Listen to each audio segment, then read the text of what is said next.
Hello and welcome to another session of the My Solo 401k Financial weekly YouTube webinar series. We're just confirming the audio and then we'll get started here shortly.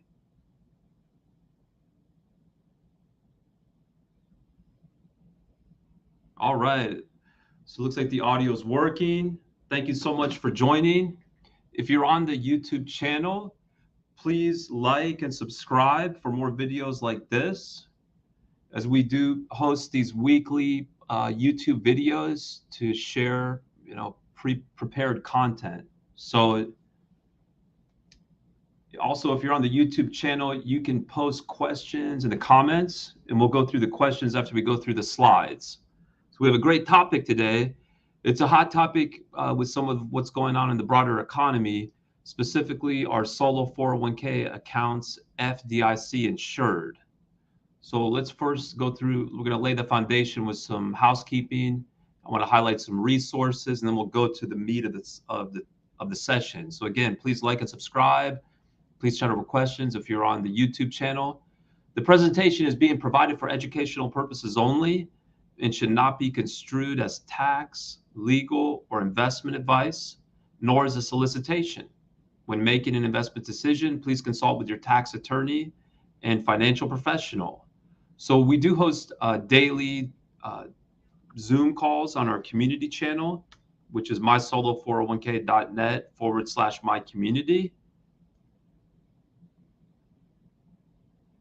And so I'll chat over a link to that community page here. One second, I'll put that into the YouTube, mysolo401k.net/mycommunity. We go live every day at 1 p.m. Pacific, 4 p.m. Eastern with our Zoom, where we are going through questions. People are also, you can also post questions 24/7 in our forums. So it's another great way to learn and to share the knowledge. We post videos every day on this YouTube channel as well. So it's another great venue to learn and to share the knowledge. So please continue to engage. We appreciate all the good engagement. Thank you for being here today. So as far as the context for this question, it really stems from earlier this month. There was the collapse of Silicon Valley Bank, which was the second largest bank failure in U.S. history. And it happened on a Friday, and by Monday, really by Sunday night, the FDIC had stepped in and confirmed that all depositors at the bank would be fully protected, including insured and uninsured deposits. So with that in mind, right, for our community, for our clients with their solo 401k accounts, right, the question becomes, are my solo 401k investments insured? So whether your solo 401k investments are insured will depend on different factors, right? One is the solo 401k asset type. Another is the type of account in which the solo 401k asset is held. So the asset type, we could be talking about cash, securities, investments, and we put together a chart, which we're going to share at the final screen here, which really is a good roadmap of understanding what type of investments are insured. But those are the those are the asset types that one might have in their solo 401k, right? Cash, securities, or other types of alternative investments. Then the type of account, right? Is it a bank account? Is it a brokerage account where your solo 401k assets are at? So those will be factors that will impact whether or not your solo 401k investments are insured. So the first type of potential insurance would be for solo 401k bank accounts. Really, there's two types. It depends on whether the account is at a bank that's FDIC insured, if it's an FDIC insured institution. And there's also parallel coverage for accounts at credit unions with what is referred to as NCUA insurance. So the insurance coverage for bank accounts applies up to $250,000. And so that is going to cover cash, money markets, certificates of deposits held in deposit accounts at an FDIC insured institution. The coverage is going to include self-directed 401k plan accounts. So of course, for all of our clients who have their solo 401k plan through us, the plan is by definition self-directed. The coverage amount is calculated per institution. So if one has a solo 401k bank account at one FDIC institution, they're going to have coverage up to $250,000 for that account. And then if they have another account at another institution, they've got the potential for another $250,000 of coverage. In calculating the coverage limit, the solo 401k owner or participant is going to need to aggregate and include any other retirement account balances that might be at the same bank, right? One might have their solo 401k bank account at a particular bank, and at that same bank, they may have other retirement accounts there, right? If they've got an IRA there, for example, one would need to include the balance of their IRA account at the bank along with the cash, money market, and CDs held in a deposit account for their solo 401k at that same FDIC insured bank. Now, one can exclude any account balances that are for non-retirement accounts. So if one has, say, a personal account or a joint account at the bank where the individual has their solo 401k bank account, there's a the $250,000 limit is separate for each type of account. So you don't have to include those personal account balances in determining whether the $250,000 threshold has been met. Of course, again, the fact that the coverage is for cash, money market, and CDs means that it doesn't include the content of a safety deposit box at that bank, right? So if you have gold coins at your safety deposit box associated with your solo 401k bank account, FDIC insurance is not going to cover the content of that safety deposit box. And again, there's a parallel insurance structure that applies for accounts at credit unions, which again is called NCUA. So that's the first type of potential insurance. Now, if you've got a solo 401k brokerage account, FDIC insurance doesn't cover accounts at a brokerage, but instead there's a different insurance regime out there, which is referred to as SIPC insurance. With this type of insurance, the coverage goes up to $500,000 with a $250,000 limit for cash. So what's covered is going to be cash and securities in that brokerage account. And what is being protected against is the risk of failure of the SIPC member brokerage. In other words, it does not protect against the decline in value of securities, bad investment advice, etc. Now, the question may become, okay, what is a security? Well, a security would include stocks, bonds, options, but does not include currencies, commodities. Just like we saw with the FDIC insurance being calculated on a per institution basis, where if you've got different bank accounts, if you've got different accounts at different banks, one has a $250,000 limit for each bank. It works the same for SIP insurance. So that $500,000 limit is calculated per institution. Now, what's different with respect to SIP insurance is that in calculating the coverage limit, one is able to exclude any IRA accounts that may be at the same brokerage. Just like with the FDIC insurance, you can likewise exclude any non-retirement accounts at the same brokerage.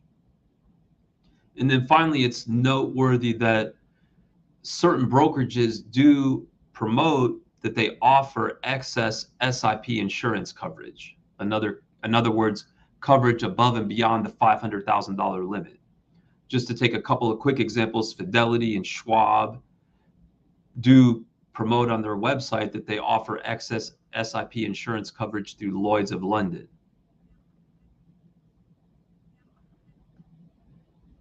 So as I mentioned, we've got a slide that summarizes what we've gone through here. So as you can see, we've got it broken down by assets, account types, and whether there's insurance.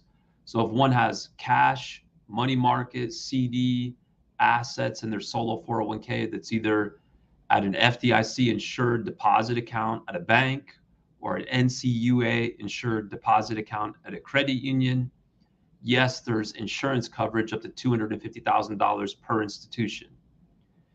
If one has cash and securities in an SIPC member brokerage account for their solo 401k, yes, there's insurance coverage under the SIPC insurance regime up to $500,000 with a $250,000 cash limit, again, per institution. Other type of assets that might be in the solo 401k account, regardless of where the account is, right? Regardless of whether it's at a bank or at a brokerage or whatever the case may be, there isn't going to be a general insurance coverage out there. So hopefully that helps. Again, we've got tremendous resources. Yeah, please engage on our community, mysolo401k.net/my community. We go live every day at 1 p.m. Pacific, 4 p.m. Eastern. We have 24/7 forums where folks are asking questions. So it's all a great way to participate and learn and to share the knowledge. So now let's turn to the questions that are being chatted up. Thank you so much for bringing the good questions. And we've got plenty of time if there are more questions. So please don't hesitate to present any more questions. And again, please like and subscribe. We'd appreciate that so you can get access to more videos like this. All right, so our first question here. I got my money deposited into the solo 401k after-tax account before March 15th, but Fidelity is taking time to move to the Roth. Is there any time limit to make the move? So great question. It's obviously off topic from this whether 401k account balances are insured, but it's certainly a good question. Here, I understand that we're talking about the deadline to make 2022 after-tax solo 401k contributions, which is certainly the business tax return deadline, including any timely filed extensions. So for example, for a business that's taxed as an S corporation, the deadline is March 15th or September 15th if one files a timely extension for their S corporation tax return. So that's the deadline to deposit those voluntary after-tax funds. There is no deadline to move the funds from the after-tax solo 401k sub-account to either the Roth solo 401k sub-account or a Roth IRA. There is no deadline to make that move.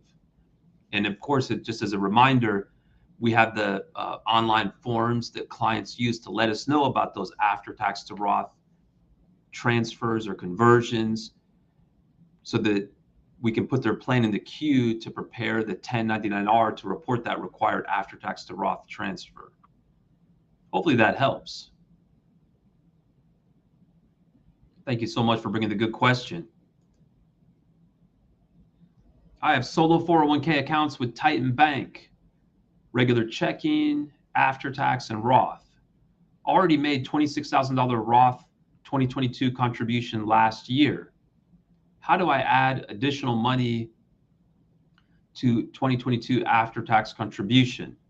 So assuming that we're not beyond the deadline, right? Again, the business tax return deadline is for an S corp is March 15th, but if a timely extension was filed, then now one would have until September 15th to make 2022 after-tax contributions.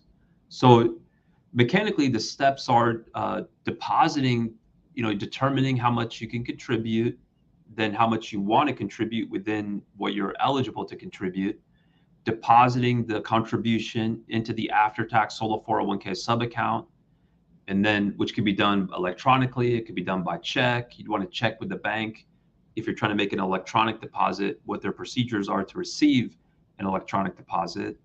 The funds could be transferred from either a personal account or a business account. Either is acceptable from a solo 401k perspective. And I see a follow-up comment here. I want extra money to be converted to 2022 Roth contribution. Do you prepare the paperwork for the conversion? So that after-tax contribution, again, if we're still within the, before the business tax return deadline, including any timely filed extension, can be made for 2022. And then the subsequent transfer from the after-tax to the Roth is really going to be considered a 2023 conversion from the after-tax to the Roth. So to move the money, it's really just a matter of moving the money from one bank account, right, the voluntary after-tax solo 401k bank account, to the Roth solo 401k bank account. Since the money's being moved at the same bank, it's really just a matter of typically just logging in to your bank account and moving the funds over. And then one needs to let us know, though, to give us the information about that transfer. We have forms on our website. For example, if you go to mysolo401k.net and then in the upper right, click on forms, you can see that we have a form that clients use to give us the information that we need to prepare the 1099-R. Now, since that conversion didn't happen until 2023, the 1099-R wouldn't be issued until the beginning of next year.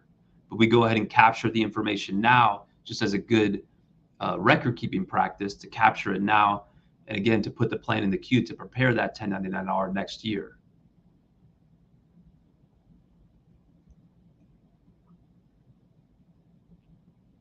Good questions. Thank you so much.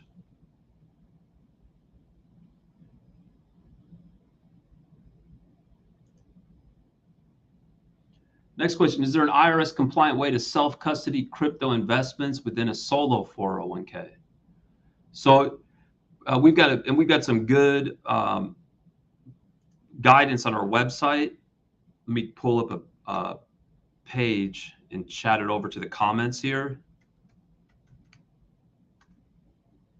One second, please. We chat over a link.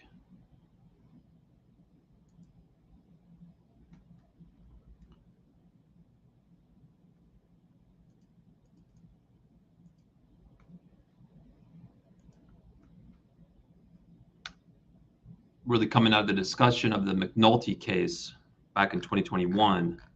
We've got a video there and slides talking about storage, solo 401k cryptocurrency storage options.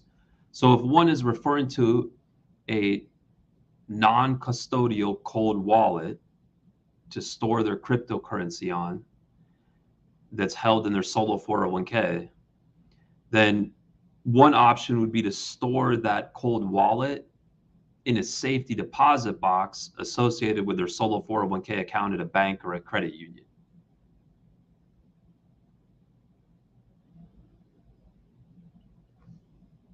So there's more discussion of that option, again, on that page and on the video linked on that page. So hopefully that helps.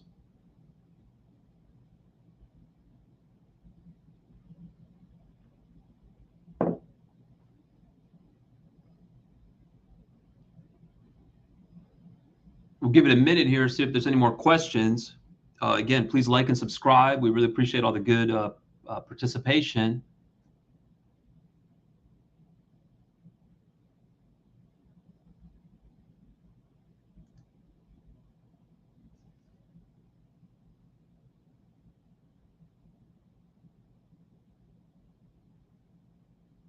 Do I have full custody of my crypto through the Gemini program?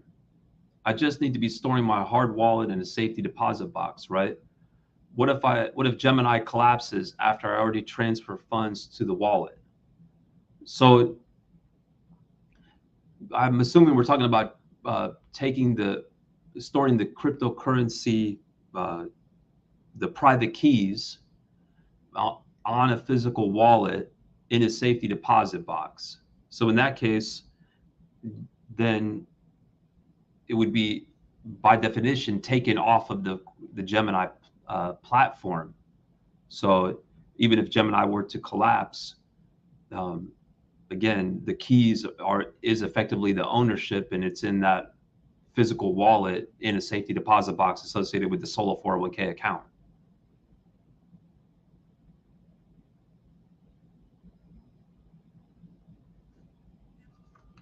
That, just as a follow-up, and then we'll circle back to the next question. So ultimately, that's really what's important, is that it's associated with a solo 401k bank account. So it sounds like the bank is able to effectively do that through their records. So if if it's some type of extra records they have to make note of, then that would be acceptable from a solo 401k perspective, right? It would need to be a dedicated safety deposit box, right? It wouldn't be for both. You wouldn't want to commingle both personal and solo 401k assets in the same box. So a separate box again. And if the bank just has some extra records to document that it's associated with the solo 401k bank account, that'd be acceptable from a solo 401k perspective.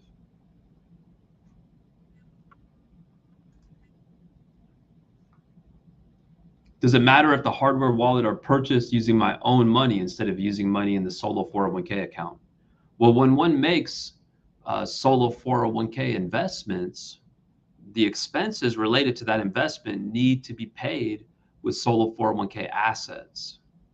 So for example, if one has a solo 401k checking account, typically a debit card is issued with respect to that checking account, which could be used to pay for solo 401k investment expenses, such as a dedicated hardware wallet for purposes of storing solo 401k cryptocurrency assets.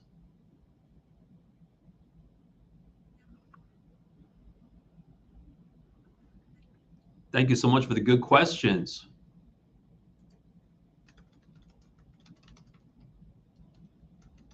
We'll give it a moment, see if there's any more questions.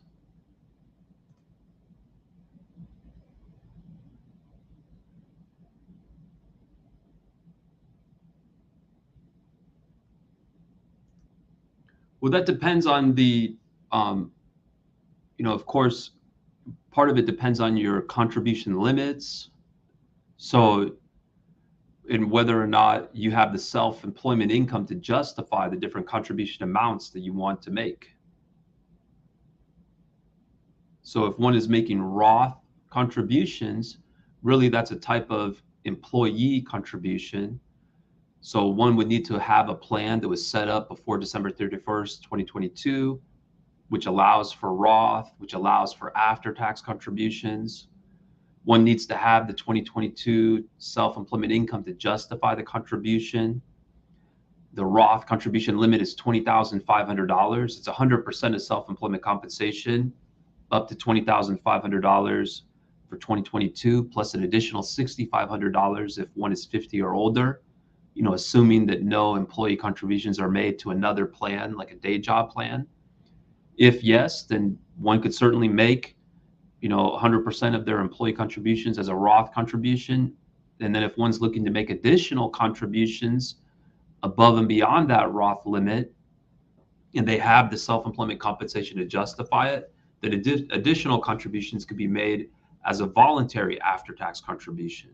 In that case, those voluntary after-tax contributions would have to go into a separate voluntary after-tax account before they're moved over to the Roth account. So it's important to follow the proper steps with the different sub-accounts. Hopefully that helps.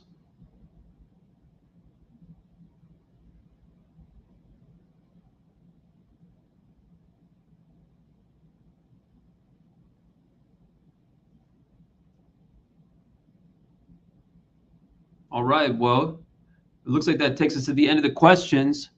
Thank you so much, everyone. Appreciate all the good engagement. Please continue to engage, and until next time.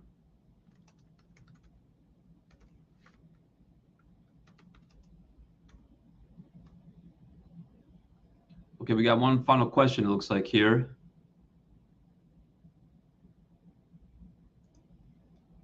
A couple more that came in. When you say self-employment income for solo 401k, does it mean K1 income?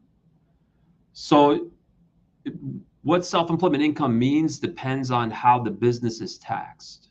So for example, for a sole proprietorship, self-employment income is equal to line 31 of Schedule C less 1/2 of the self-employment tax. For a business that is taxed as an S corporation, self-employment income is equal to the W-2 wages that are received from that S corporation.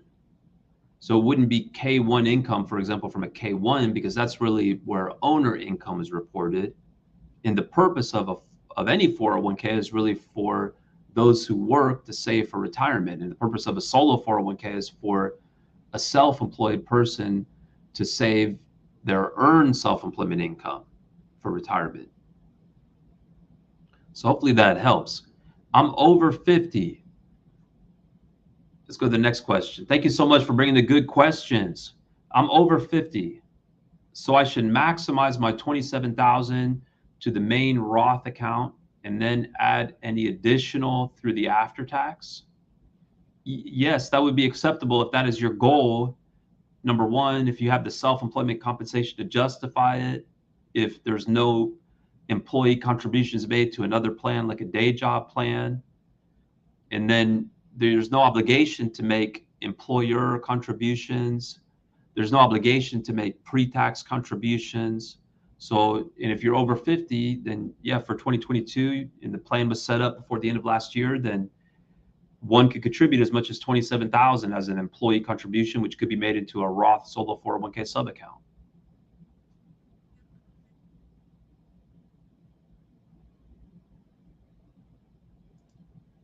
Yes, it would be acceptable to take out the hardware wallet in order to execute transactions.